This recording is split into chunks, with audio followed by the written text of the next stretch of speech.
एक annual meeting में Warren Buffett ने कहा कि अगर मुझे कोई कहे कि मेरी फैमिली को नेक्स्ट 30 सालों के लिए खाना सिर्फ मेरी इन्वेस्टमेंट पोर्टफोलियो से ही मिलेगा, तो मैं अपनी फैमिली के लिए सिर्फ 3 वंडरफुल बिजनेस ही ढूंढूंगा, क्योंकि मुझे पता है उनका डूबना ऑलमोस्ट इम्पॉसिबल है। Pick. If I had to bet the next 30 years on the fortunes of my family that would be dependent upon the income from a given group of businesses, I would rather pick 3 businesses from those we own than own a diversified group of 50. और सब जानते हैं कि इन 3 wonderful businesses में से एक wonderful business Coca Cola का है, क्योंकि हर एनुअल मीटिंग में वॉरेन कोको ही पीते रहते हैं और साथ में कोक की तारीफ भी करते रहते हैं। With a wonderful business, Coca-Cola is a great example. A lot of fortunes have been built on that. And Coca-Cola is a great example. A lot of fortunes have been built on that. लेकिन क्या आपको पता है कि Warren Buffett ने ये amazing business ढूंढा कैसे था और इसके पीछे उनका थिंकिंग मॉडल क्या था? तो इस वीडियो को पूरा देखिएगा, क्योंकि इसमें वॉरेन बफेट के बारे में ऐसी चीजें हम देखेंगे जो आपको पहले नहीं पता थी। तो let's start my dear brothers and sisters. क्या आपको पता है कि 1938 में फोर्ब्स मैगजीन में एक आर्टिकल छपा था जिसमें लिखा गया था कि कोका कोला का शेयर 1919 में $40 का था और अब वो बढ़कर $3300 का हो चुका है, यानी 82 टाइम्स। इस आर्टिकल में ये भी लिखा हुआ था कि ये कंपनी अच्छी तो है, लेकिन इससे ज्यादा ग्रो नहीं कर सकती, इसलिए अब इसमें इन्वेस्ट करना फायदे का काम नहीं है। लेकिन वॉरेन बफेट ने इसके बावजूद 50 सालों के बाद कोक में इन्वेस्ट किया। अब कोक की इन्वेस्टमेंट को समझने के लिए हमें इनकी पिछली इन्वेस्टमेंट सीज कैंडी को समझना पड़ेगा। तो सीज कैंडी एक प्राइवेटली ओन्ड चॉकलेट का बिजनेस था जो कि चार्ल्स सी, उनकी वाइफ फ्लोरेंस और उनकी माँ ने मिलकर खोला था। 1972 में वॉरेन बफेट ने इस बिजनेस को $25 मिलियन में खरीदा, जबकि सीज फैमिली इसके लिए $30 मिलियन चाहती थी। अब ये एक ऐसी इन्वेस्टमेंट थी जिसने वॉरेन बफेट को बहुत ज्यादा पैसे कमा के दिए और इन्हीं पैसों को वो बाकी बड़ी इन्वेस्टमेंट्स में लगा पाए। सीज कैंडी को जब भी खरीदा गया था तब वो $2 मिलियन अर्न करी थी, लेकिन 12 सालों के बाद यही बिजनेस हर साल $13 मिलियन कमा के दे रहा था। इस बिजनेस में इन्वेस्ट करके वॉरेन को सबसे मजेदार बात पता चली थी, और वो थी कि जो नंबर ऑफ चॉकलेट्स बिकती हैं वो हर साल सेम ही थी, यानी सिर्फ 2% से ही ग्रो कर रही थी। लेकिन सीज कैंडी की चॉकलेट का प्राइस अगर वो लोग 12 से 15% तक भी बढ़ा देते थे, उसके बावजूद लोग सीज कैंडी की चॉकलेट खाते थे। इससे वॉरेन बफेट की सबसे बड़ी लर्निंग्स ये थी कि वो ब्रांड की पावर को समझ गए थे, जिन प्रिंसिपल्स को वो आज भी यूज करते हैं। उन्हें सीज की इन्वेस्टमेंट से ये पता चल गया था कि अगर लोग ब्रांड को पसंद करते हैं तो वो उसी के प्रोडक्ट्स खरीदेंगे। जब वॉरेन ने सीज कैंडी का बिजनेस कहीं और स्टार्ट करना चाहा तो वो नहीं चला। उन्होंने सीज कैंडी का स्टोर शिकागो में खोला, वो भी नहीं चला। लेकिन वो बिजनेस कैलिफोर्निया में बहुत अच्छा चलता था और लोग कॉस्टली खरीदने के लिए भी रेडी थे।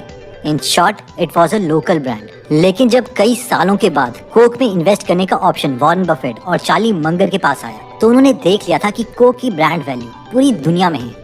एक और चीज जो वॉरेन बफेट ने नोटिस की थी वो ये थे कि लोग बहुत ज्यादा चॉकलेट एक साथ कंज्यूम नहीं कर सकते, लेकिन कोक वो बहुत ज्यादा चीजों के साथ पी सकते हैं। इसके अलावा वॉरेन ने नोटिस किया कि सीज कैंडी को अगर कहीं भी एक्सपैंड करना पड़ता था तो उन्हें अलग जगह पर नई दुकान खोलनी पड़ती थी, क्योंकि बिजनेस मॉडल ही वैसा था।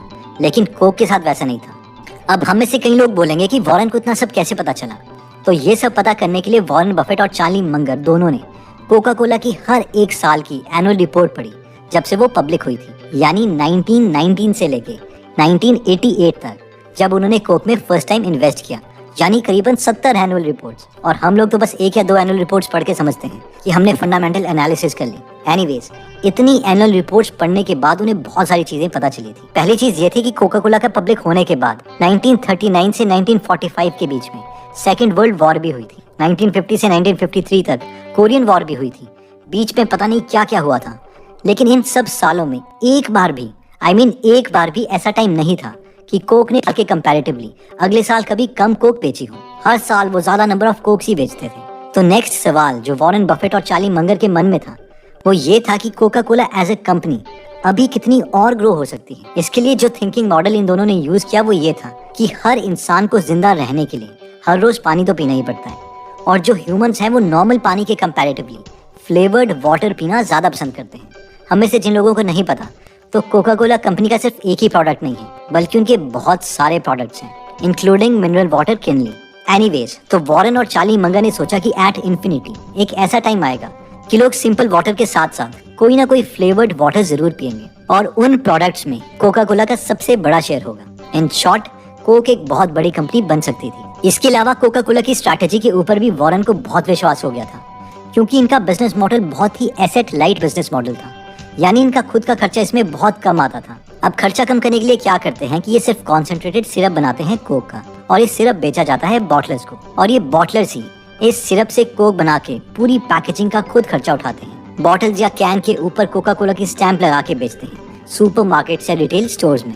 अब कोका कोला कंपनी ये डिसाइड नहीं करती कि बॉटलर्स को कितने में कोक बेचनी चाहिए, वो इसका प्राइस बॉटलर्स को डिसाइड करने देती है। कोका कोला कंपनी सिर्फ अपने सिरप का ही प्राइस डिसाइड करती है, और इसी सिरप का प्राइस ये पिछले 100 साल से बढ़ा रही है। लेकिन सब खुश हैं, जो कोक पीते हैं वो भी, बॉटलर्स भी जो खुद प्राइस डिसाइड कर सकते हैं कि वो कोक कितने में बेचेंगे, और कोक कंपनी वाले खुद जो बहुत प्रॉफिट कमा रहे हैं।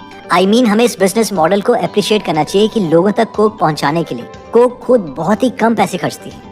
इस बात का अंदाजा इससे लगाया जाता है कि जब वॉरेन ने कोक में इन्वेस्ट किया था उस वक्त कोक में सिर्फ 17,000 एम्प्लॉइज थे, लेकिन पूरी दुनिया के बॉटलर्स जो कोक लोगों तक पहुंचाते थे उनके एम्प्लॉइज 5 लाख थे। और हर ऑसम बिजनेस की यही पहचान है कि वो खुद बहुत कम पैसे खर्च करते हैं। इवन कि अगर हम माइक्रोसॉफ्ट की बात करें, जब भी माइक्रोसॉफ्ट कंपनी नया ऑपरेटिंग सिस्टम लॉन्च करती है तो वो कंप्यूटर मैन्युफैक्चरर को हर कंप्यूटर के लिए अलग से सीडी प्रोवाइड नहीं करती, वो सिर्फ सॉफ्टवेयर की एक ही कॉपी देती है कंप्यूटर मैन्युफैक्चरर को, और कंप्यूटर मैन्युफैक्चरर अपने हर कंप्यूटर में माइक्रोसॉफ्ट का सॉफ्टवेयर इंस्टॉल करते हैं, जिसके लिए उन्हें माइक्रोसॉफ्ट को लाइसेंस फीस देनी पड़ती है। और यही ग्रेट बिजनेस मॉडल्स की पहचान है। कोक ने अपने बिजनेस मॉडल को इम्प्रूव करने के लिए कुछ सालों के बाद बॉटलर्स को सिरप देना भी बंद कर दिया। एक्चुअली सिरप में पहले शुगर होती थी, लेकिन कोक कंपनी ने बॉटलर्स को कहा कि हम तुम्हें सिर्फ कॉन्सेंट्रेट ही देंगे और बाकी चीनी, पानी, सोडा तुम खुद डाल लेना। किस क्वांटिटी में ये सब इंग्रेडिएंट्स डालने हैं वो हम तुम्हें बता देंगे। इसके अलावा वॉरेन बफेट और चार्ली मंगर ने यह नोटिस किया कि कोक अपनी ब्रांडिंग भी बहुत अच्छे तरीके से करती है, और ब्रांडिंग का मैक्सिमम बजट भी बॉटलर्स ही खर्च करते हैं। कोक कैन के ऊपर जो कोक का लेबल है वो बॉटलर्स प्रोवाइड करते हैं। जिस ट्रक में कोक मैन्युफैक्चरर से रिटेल स्टोर तक पहुंचती है वो भी बॉटलर्स ही प्रोवाइड करते हैं। इसका मतलब यही है कि अगर आज हमें कोई $100 बिलियन दे दे कि एक ऐसा प्रोडक्ट बनाओ जो कोक को कम्पीट कर सके, तो कोक से हम कम्पीट कभी भी नहीं कर सकते। इसके अलावा कोका कोला अपने ब्रांड के लिए जो प्राइमरी कलर्स यूज करती है वो है रेड और येलो, जो कि ह्यूमंस को बहुत अट्रैक्ट करते हैं। इवन मैकडोनल्ड वाले भी इसी कलर थीम को यूज करते हैं। और अगर अपने रूरल एरियाज में भी कोक के कलर्स के ढाबे देखे हैं तो आप सोचते होंगे कि यार ये अपनी दुकान में क्यों कोक के कलर से पेंट करवा लेते हैं। तो इसका रीजन ये है कि कोक के बॉटलर्स इन शॉप में जाते हैं कि क्या आप चाहते हैं कि हम आपकी दुकान में फ्री में पेंट कर दें, और जब दुकान वाले हाँ बोलते हैं तो ये फ्री में पेंट भी कर देते हैं और ढाबे के नाम के साथ कोक की ब्रांडिंग भी करते हैं। ढाबे वाले भी खुश हो जाते हैं कि कोक जैसे बड़े ब्रांड का नाम हमारे ढाबे में आ गया। क्या आपको पता है कि अभी पूरी दुनिया में सिर्फ 2 कंट्रीज हैं जहां कोक नहीं मिलती, और वो है नॉर्थ कोरिया और क्यूबा। लेकिन वॉरेन बफेट ये जानते हैं कि अगर कोक इन 2 कंट्रीज में लॉन्च होती है तो वो बहुत बिकेगी, वो भी बिना एडवर्टाइजमेंट के, क्योंकि कोक का ब्रांड इतना पावरफुल है कि इन देशों के लोगों ने भी इस ब्रांड को मूवीज में देखा है। इन शॉर्ट ये सारे मेंटल मॉडल्स यूज करके चार्ली और वॉरेन समझ गए थे कि कोक एक हाई ग्रोथ बिजनेस है, और 1988 से 1990 तक उन्होंने इसमें अपने पोर्टफोलियो का 25% पैसा इन्वेस्ट कर दिया। I mean $1.6 billion. और जब 1990 में लास्ट वक्त उन्होंने कोक में इन्वेस्ट किया था, उस वक्त कोक का PE रेशो 25 था, और बहुत से इन्वेस्टर्स इसे कोई सस्ता प्राइस नहीं मानेंगे। और 1990 से लेके आज तक बर्कशायर हैथवे ने कोक का एक भी शेयर नहीं बेचा है। आज वॉरेन बफेट और चार्ली मंगर मानते हैं कि 1972 में वो इतने इंटेलिजेंट नहीं थे, और अगर सीज फैमिली उन्हें अपना सीज कैंडी का बिजनेस $25 मिलियन में नहीं बेचती तो वो बिजनेस नहीं लेते। और शायद आज उन लोगों ने जितनी वेल्थ क्रिएट करी है उतनी वेल्थ कभी क्रिएट नहीं हो पाती, क्योंकि फिर वो कोक जैसी कंपनीज में पैसे इन्वेस्ट ही नहीं कर पाते। एक आपको फन फैक्ट बताऊं, वॉरेन बफेट से एक बार CNBC के इंटरव्यू में पूछा गया था कि कोक में इतनी ज्यादा शुगर है और आप एक दिन में 5-5 कोक पी जाते हो, जबकि साइंस तो बोलती है कि इतनी शुगर बॉडी के लिए बिल्कुल अच्छी नहीं है। तो इस पर वॉरेन बफेट ने कहा कि मेन गोल खुश रहना होता है, और मैं बचपन से कोक पी रहा हूँ और अपने काम से बहुत खुश हूँ, इसलिए आज भी मैं इतना एक्टिव हूँ। लेकिन अगर मेरा ट्विन ब्रदर होता और वो इतने सालों तक ब्रोकली और सब्जियां ही खा रहा होता तो वह पक्का अभी तक मर गया होता। I drink probably 5 12-ounce Cokes a day, and that's about 700 calories. And I've been doing it more or less all my life. I can't imagine anybody that feels better than I do. I mean, I'm happy, I enjoy life.